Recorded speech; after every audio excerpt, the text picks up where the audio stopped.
Kalau kita punya harta banyak, tapi kita tidak sedekahkan, nanti di akhirat ini orang yang paling menderita. Terasa pada dirinya betapa banyaknya harta yang akan dipertanggungjawabkan di depan Allah. Sebab setiap sen itu kan ditanya itu nanti, dari mana dapat, kemana dipergunakan. Sebelum tuntas itu kita tidak akan bisa beranjak dari tempat pertanyaan tadi. Ketika sudah meninggal, nengok harta segunung yang akan dipertanyakan, maka pada waktu itu orang akan berkata, apa katanya? Rabbi, duhai Tuhanku, kalaulah engkau berkenan menghidupkan aku sebentar saja, pasti akan kukeluarkan sedekah untuk harta-harta yang kumiliki, dan aku akan menjadi orang yang saleh. Apa jawaban Allah? Wala yuakhirallah nafsan idza jaa ajaluha. Sengaja Allah menggunakan kata-kata lan. Lan itu maksudnya sekali-kali Allah tidak akan menunda kematian seseorang kalau ajalnya sudah tiba. Walaupun bapak-bapak tidak ikut sembahyang Jumat, kemana-mana pakai masker, tangan pun pakai sarung tangan, kalau ajal itu datang mati juga itu. Tidak usahlah ribut-ribut lagi itu. Tidak bisa diperpanjang sesaat dan tidak bisa pula diundurkan sesaat. Saya terkesan juga dengan perkataan imam besar Masjidil Haram itu, Sudais itu. Bagus sekali dia menulis dalam bahasa Arab itu. Jangan terlalu takut dengan kematian itu. Menurut ilmu pengetahuan, orang mati karena corona itu hanya 1%. Tapi orang yang mati bukan karena apa-apa itu bisa 100%. Jadi siap-siaplah untuk menghadapi kematian. Walaupun memang kita disuruh untuk menolak kemudaratan. Kalau memang tempat itu besar kemungkinan kita akan tertular kalau ke sana, jangan ke sana. Sebab menghindari satu takdir itu juga disebut dengan takdir. Di zaman Rasul kan ada orang seperti itu.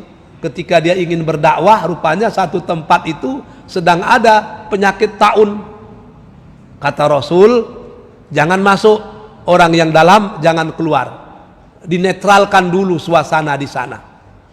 Datang seorang sahabat, karena tidak mau berpikir rasional, dia masuk. Dia masuk itu. Ketika dia masuk ke sana ya kena penyakit dan meninggal dunia. Ketika sampai kepada Rasul, Rasul bilang, ya itu sudah waktunya meninggal. Tapi yang jelas kata Rasul, menghindari takdir itu juga merupakan takdir. Kalau kamu memiliki kambing, ingin kamu gembalakan, ada padang pasir yang tandus, sementara ada padang rumput yang rimbun, kemana engkau bawa kambing-kambingmu? Orang tadi bilang, tentu ku bawa ke padang rumput yang rimbun. Kata Rasul, memilih itu juga disebut dengan takdir. Maka wasta'inu bisabri wassalah. Meminta tolonglah dengan Allah itu dengan sabar dan salat. Apa maksudnya? Sabar itu urusan manusiawi. Menghindari penyakit dengan berbagai macam sebab akibatnya itu disuruh. Tapi jangan lupa kalau segala sesuatu itu sesungguhnya merupakan kekuasaan Allah Azza wa Jalla. Urusan duniawiyah harus kita tempuh. Fa'iza azamta fatawakkal 'ala Allah. Tapi urusan akhirat harus kita yakini apapun yang terjadi itu tidak akan memberi bekas tanpa izin Allah Azza wa Jalla. Jadi orang Islam itu double, komplit pengobatannya. Pengobatan cara ilmu pengetahuan, scientific proof dilakukan. Tapi pengobatan ilahiyah dengan berdoa, dengan beristighfar, dengan bersedekah, dengan mengharap keampunan dan pertolongan dari Allah, itu juga sesuatu yang sangat penting. Kita teruskan sedikit. Jadi ketika orang-orang yang malas bersedekah, yang tidak mau bayar zakat itu melihat kematian, maka dia akan menyesal. Dia minta harus ditangguhkan. Tapi ingat, kalau ajal sudah sampai, tidak bisa diperpanjang sesaat dan tidak bisa diundur sesaat. Saya pernah menceritakan itu. Ada dokter pakar bedah kanker, onkologi surgery di Medan, minta tolong mengadakan kerjasama dengan dokter, dengan rumah sakit jantung di Kuala Lumpur. Karena saya sering ceramah ke situ, saya pun pergi. Saya bawa dia. Satu dokter bedah jantung, satu dokter bedah kanker. Sama-sama profesor.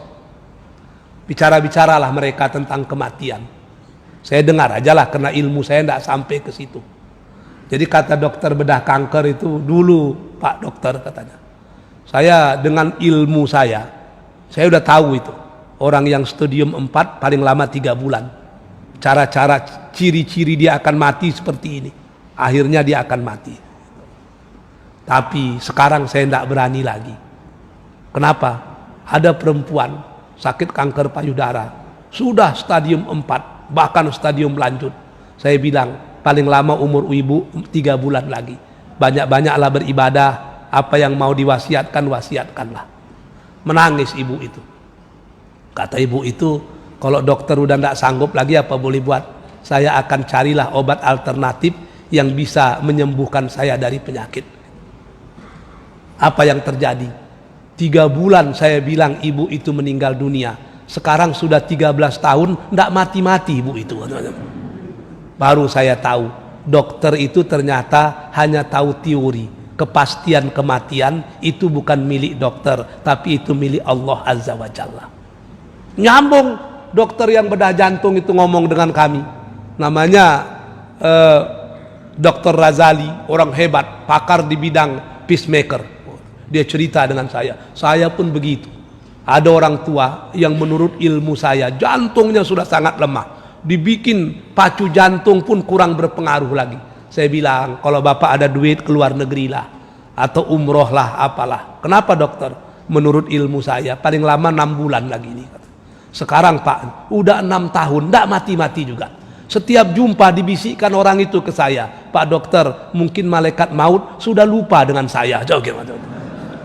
Ternyata dokter pun akhirnya yakin, yang kematian itu bukan milik dokter, tapi yang menghidupkan dan mematikan itu adalah Allah Azza wa Jalla. Jadi kalau sudah datang waktunya, tidak bisa dimajukan selangkah dan tidak bisa dimundurkan selangkah. Wallahu khabirum bima ta'malun. Sesungguhnya Allah maha menghabarkan apa yang kamu lakukan. Artinya apa? Allah lah yang akan menceritakan kepada kita apa yang pernah kita kerjakan. Sebesar zarrah pun, sebesar atom pun kita berbuat baik akan diperlihatkan Allah. Sebesar atom pun kita berbuat jahat, itu akan tetap kita pertanggungjawabkan. Maka perbuatlah kebajikan. Siapa yang buat baik, dia pasti akan mendapatkan balasan dari kebaikannya itu.